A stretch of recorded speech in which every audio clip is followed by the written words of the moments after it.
Hello students, today we will study about the Newton's law of motion.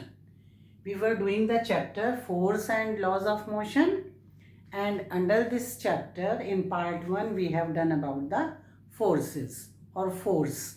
Now the second video or the second part we will do the first Newton's first law of motion. Newton's first law of motion. So, what are these laws and why we call them the laws of motion and how many laws are there? So, we know that Galileo was the scientist who were studying the relationship between force and motion. All the laws of motion or all the motion is very much dependent on force. In fact, force is the cause of motion. So, there is a strong relationship between force and motion. And this was studied by Galileo, very famous scientist, long back about in 16th century. Later, Newton, he studied further the concept given by Galileo and he presented laws of motion. And he presented 3 laws of motion. Now we call them Newton's first law of motion, second law of motion and third law of motion. All are dependent upon force. So all the 3 laws, they are related with force. We cannot reject or we cannot forget the force when we learn or when we discuss the laws of motion. So today we will do Newton's first law of motion. First, I am giving you the definition of this law. You have to remember, learn this definition by heart. What is the definition of Newton's first law of motion? An object tends to remain in its state of rest or state of motion unless compelled to change the state by, we can write uniform motion. Here, compelled to change the state by an external unbalanced force. So, what we have written? An object tends to remain in its state of rest. So, if it is at rest, it wants to be at rest forever. Or state of uniform motion, you can also write here in a straight line. Uniform motion means the motion in a straight line. So, an object wants to remain at rest if it is resting, or if it is moving with a uniform motion, it wants to be in motion forever unless it is compelled to change its state. How it is compelled to change its states? By an external unbalanced force. So, this is the definition of Newton's first law of motion. We will understand by an example. Suppose this is a table and some books are placed on this table. 4-5 books are placed on this table like this. And this is a ball which is moving in this direction with a uniform motion. So these are two objects. These books are at rest. They are put on the table and they remain there like this. So they are at rest and this ball is moving or in uniform motion. This ball is in uniform motion. What happens? These books will be at rest. They will be there on the table unless somebody push them, pull them, hit them, or put them to the other place or lift them. So these books will be there on the table until somebody disturb these books. Likewise, this ball will be in motion unless somebody stops the ball. It will be in continuous motion unless some external balanced force is applied on this ball or on these books. They tend to remain in their position. They will be at rest. They will be in motion. So if I push these books from this side, push is a force. So if a force is applied on these books from this side, they will come to this side. So they change their position. But how they change their position? They will change their position only by applying a force, by pushing them. Push is a force. So if we apply the force, external force from this side, the books will move. So they will change their position or state only by an external force, by application of this external force. Here, if I stop this ball by my hand, so I am applying the muscular force of my hand to stop this ball. So the change in position of the ball is from motion to rest. When it is stopped, it will come to rest. So the ball will stop only by applying an external pressure, external force of my hand, the muscular force. So this is the definition. This is rest or motion. They can only be changed can be changed only by external unbalanced force. When this force is applied, then only they can change their state of rest or state of motion.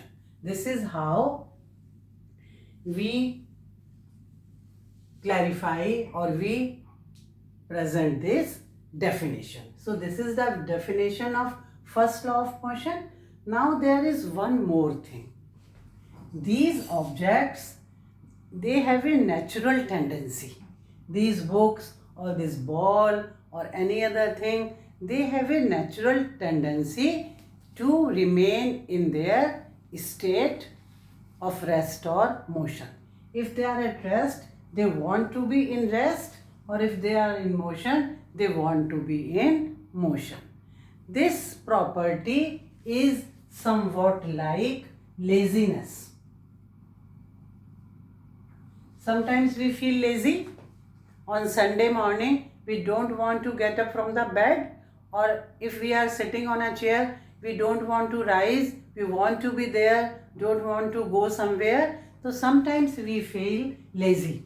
So the property of these objects, it is somewhat like laziness. These objects, they show laziness. They don't want to change their state.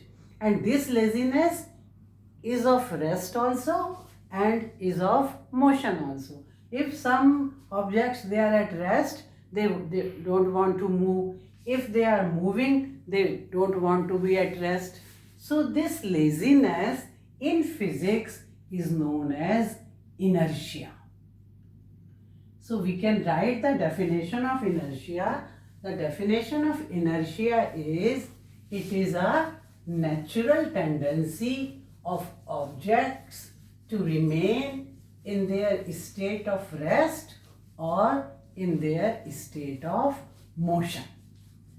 So, what is the definition of inertia?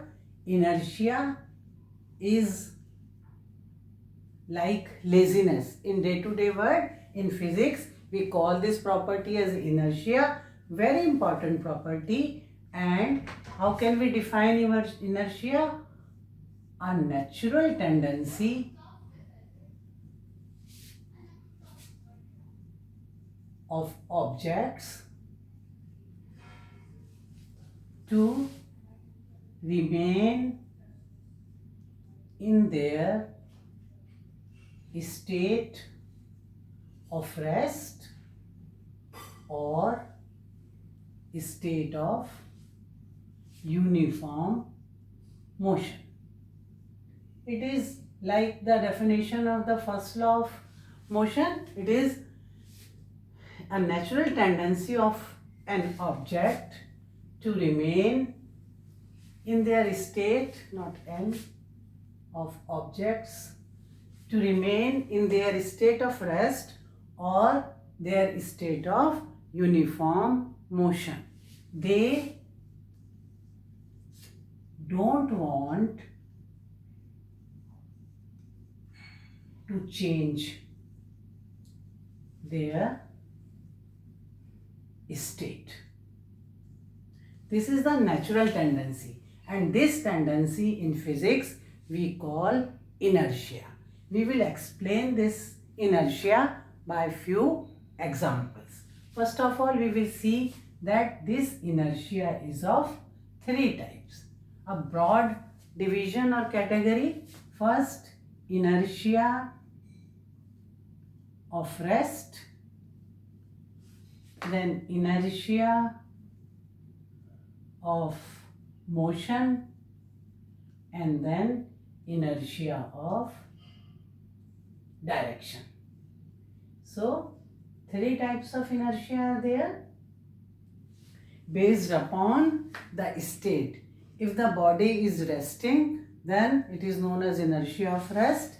Body is in motion, then it is inertia of motion. And if it is going to in a direction and suddenly the direction change, then this is the inertia of direction. Now we will take some examples from our day-to-day life for all these three types of inertia. For inertia of rest, suppose this is a bus. A boy is sitting or is standing in the bus. Suppose he is standing in the bus. Bus is not moving, so the boy is at rest. Bus is standing, bus is not in movement, so the boy is at rest. Suddenly, the driver starts the bus and bus give a jerk to this boy. It starts suddenly with a speed. Then what will happen? The bus starts moving. The boy is standing here. His whole of the body is at rest previously. But as the bus moves, his feet they move with the bus. But the upper body, it was there due to inertia, and he tends to lean backward. So this you must have noticed or must have experienced when a bus starts suddenly. What happens? Our feet, they are on the floor of the bus. So when the bus moves, our feet moves with the bus, but the rest of the body, due to inertia, it is at rest. So when the bus moves forward, we tend to lean forward due to the inertia of our body. This we experience in day-to-day life, and this is the inertia of rest. As our body is at rest, initially. As the bus moves, only the feet moves with the floor of the bus, and rest of the body, due to inertia and it was at rest, it leans backward. So what is the inertia of motion? Likewise the same, again a bus is there and a boy is sitting on one of the seats in bus, and bus is moving. So the body of the boy is also moving with the bus. The speed of the bus and the movement of the body of the boy are same. It is moving, the speed is the body is also moving with the moving bus. Now suppose the driver suddenly put brakes. Suddenly he applied brakes. Then what will happen? The body is moving with the bus, with the moving bus, but the feet which are on the floor of the bus, they stopped with the bus. But the body is moving, so the boy leaned forward. This we have experienced many a time. If sudden brakes are applied, we lean forward, and sometimes we get hurt by the front seat, or if we are driving by the windscreen. So if brakes are applied and the bus is stopped, due to inertia of our body, we lean forward, and this is inertia of motion. That's why seat belts are there in cars or buses, so that this seat belt, it helps us to be there at our previous position, and it will apply the force. This seat belt, it gives us a force, so we will not lean forward much and we will not get us hurt.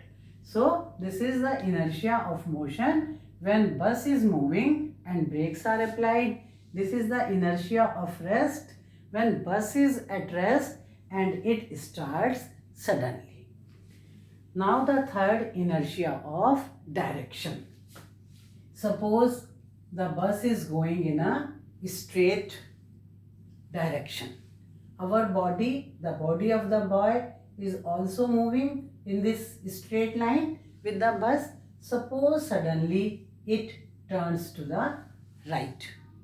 But due to inertia, the body wants to go straight and the bus turns suddenly to the right. So it will not go to the right due to inertia, it will be there. So the boy will slightly shift on his seat towards the left. If the bus turns right, the boy will shift somewhat on his seat towards the right due to inertia. So this is known as inertia of direction. So these are three types of inertia, and due to the similarity, this first law of motion is also known as law of inertia. So we can say Newton's first law of motion or law of inertia due to this. Now one thing more we want to discuss in first law, whether all the objects, they show same inertia or there is some difference. We will see. Before this, I want to explain 1-2 more examples for inertia which are given in NCERT. First is, take a empty tumbler, glass, and this is a cardboard put on this glass, and if we put a 5 rupee coin, 5 rupee means a slightly heavy coin, and then we flick this cardboard with our fingers strongly, what will happen? The cardboard will be here, it will be flicked, but coin will not go with the cardboard. Why? Due to inertia, it has inertia of rest. So due to inertia, it comes into the glass. It doesn't go with the cardboard when we flick the cardboard, and this flicking is applying the force. Applying the force our fingers, the muscular force. So card is flicked and this coin doesn't go with the card. It drop down and it comes into the tumbler. This is again the inertia of rest of this coin. There may be many examples. Suppose this is a tree and these branches, they are having these leaves. If we shake these branches vigorously, what will happen? Some of the leaves, they fall down on the ground. Why they are falling down on the ground? Again due to the inertia of rest. They are at rest when they are on the branch. When branch is shaked vigorously, these leaves, they do not want to go with the branch, and so they dropped on the ground due to the inertia of rest.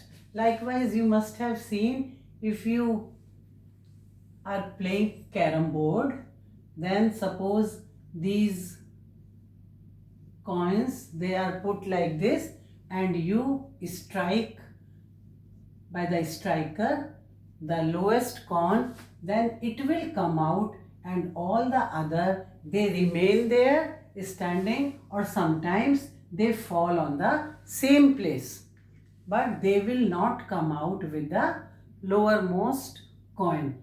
The striker, it only, we are putting the force on this lowermost coin, so the striker, this one comes out, and all the other, due to their inertia of rest, they are there standing in the center of the carom board. So these are some of the examples of inertia of rest, and now we will relate how the mass is related with inertia. Mass of an object is related with inertia. We will see now. So this is, the topic is inertia and mass.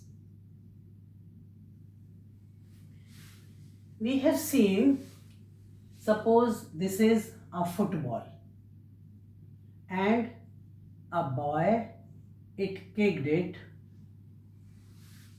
forcefully and kick the football and it will go up to here.